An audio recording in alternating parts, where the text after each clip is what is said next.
The legend of King Arthur is one of the most enduring stories of the medieval world, rich in symbolism, mystery, and historical ambiguity. Over centuries, the Arthurian tradition grew from obscure oral tales into a vast literary universe that shaped European culture. But where did these stories originate from, and what can they teach us about the people and the world they emerged from? In this video, we will explore the origins of the Arthurian legend. We will look at the cultural and historical environment in which the legend emerged, and we will also take a closer look at what the legend is about. To understand King Arthur, we must begin in post-Roman Britain around the 5th and 6th century AD. Following the collapse of Roman rule in Britain, the island entered a period of political fragmentation and external threat. Various Germanic tribes, such as the Angles, Saxons, and Jutes, began settling in the east and south of the island, while the native Celtic communities were pushed westward and northward. This era, often referred to as the sub-Roman or early medieval period, saw the emergence of warlords and local kings, some of whom resisted the invaders. Within these contexts, stories began to circulate of a powerful leader, possibly named Arthur, who led the Britons to victory in a great battle, later known as Mount Badon. The first historical references to Arthur are vague at best. He does not appear in the contemporary work of Gildas, a 6th century monk who did describe the British resistance, but without naming anybody by the name of Arthur. The earliest known literary mention of Arthur comes from the Historia Britonum, attributed to Nennius, where Arthur is described not as a king, but as a dux bellorum, a military commander. Whether Arthur existed as a historical figure remains unproven, but the idea of Arthur as a heroic defender of Britain had already taken root in the cultural imagination.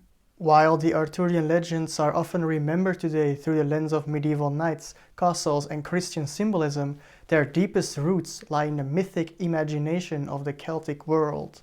In these early stories, King Arthur is not a chivalric knight, but a mythic warlord, a hero king, connected to the natural world and surrounded by supernatural forces. Magic in these tales isn't just a plot device, it's a reflection of a worldview where the spiritual and natural worlds are intertwined and boundaries between reality and the other world are thin. One of the most enduring figures of Arthurian myth is Merlin, the wizard and prophet. His origins are deeply Celtic, inspired by Myrdir Wilth, a wild man and poet from Welsh legend who retreats into the forest after a battle and gains the power of prophecy. In these early tales, Merlin is not just a magician, he embodies the druidic tradition, acting as a bridge between the human world and the mystical forces of nature. He doesn't cast spells in the Hollywood sense, rather he sees patterns, dreams of futures, and advises rulers through insight, not just power. But with the arrival of Christianity came a drastic change in the values and cultures of the people, and the stories around King Arthur were probably altered to better fit into the Christian framework. Over the course of the Middle Ages, the legends evolved into a complex literary tradition shaped by various authors, regions, and historical periods. We can trace its development through 5 major sources. The first one is a book called Historia Regum Britanniae, attributed to Geoffrey of Monmouth. Geoffrey's Latin chronicle is a foundation of the literary Arthurian tradition. Arthur is no longer a mere warlord.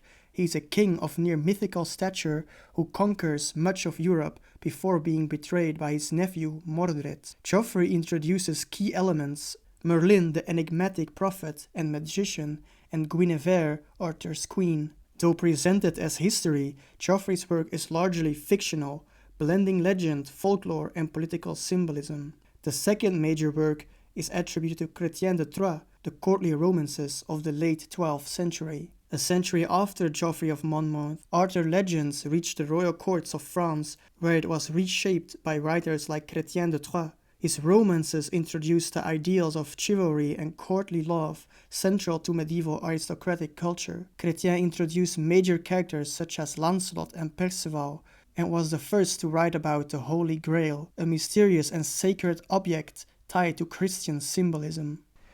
The Arthurian legend is not a single story, but a constellation of interwoven narratives. Together they form a mythic cycle that is deeply symbolic, richly layered, and often morally complex. Let us take a closer look at its key components.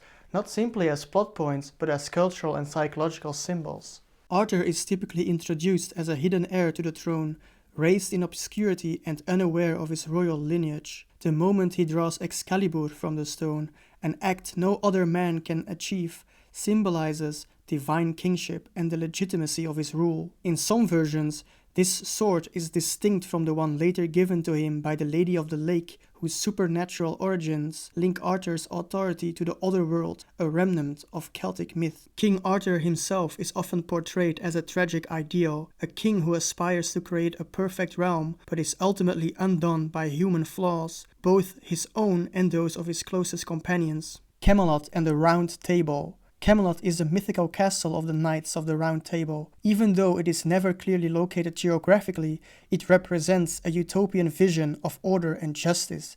It is not just a castle, it is a seat of moral experiment. The Round Table, where no knight sits above another, reflects a radical notion for its time, equality in service to a greater ideal.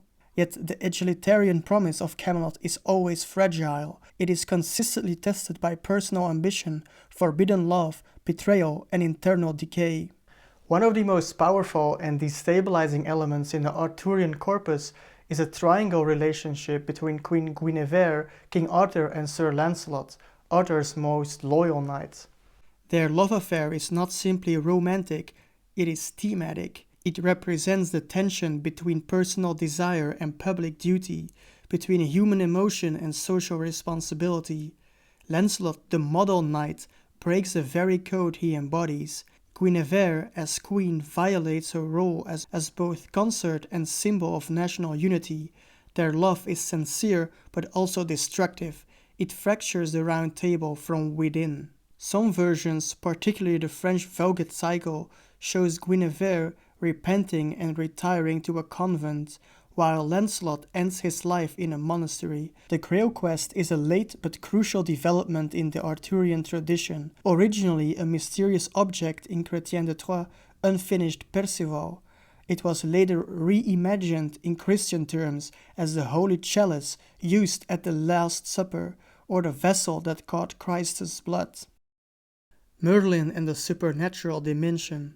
Merlin is a liminal figure, half prophet, half druid, standing between the Christian and pagan worlds. In early versions, he is a wild man of the woods, possibly based on Celtic seers. Later, he becomes a court advisor and political strategist, guiding Arthur's rise. Merlin's ambiguous morality, often manipulative or cryptic, hints at the transitional nature of medieval thought, where the mystical was still deeply entwined with emerging rationalism. His eventual downfall, often at the hands of a woman like Nimue or Viviane, adds a note of fatalism.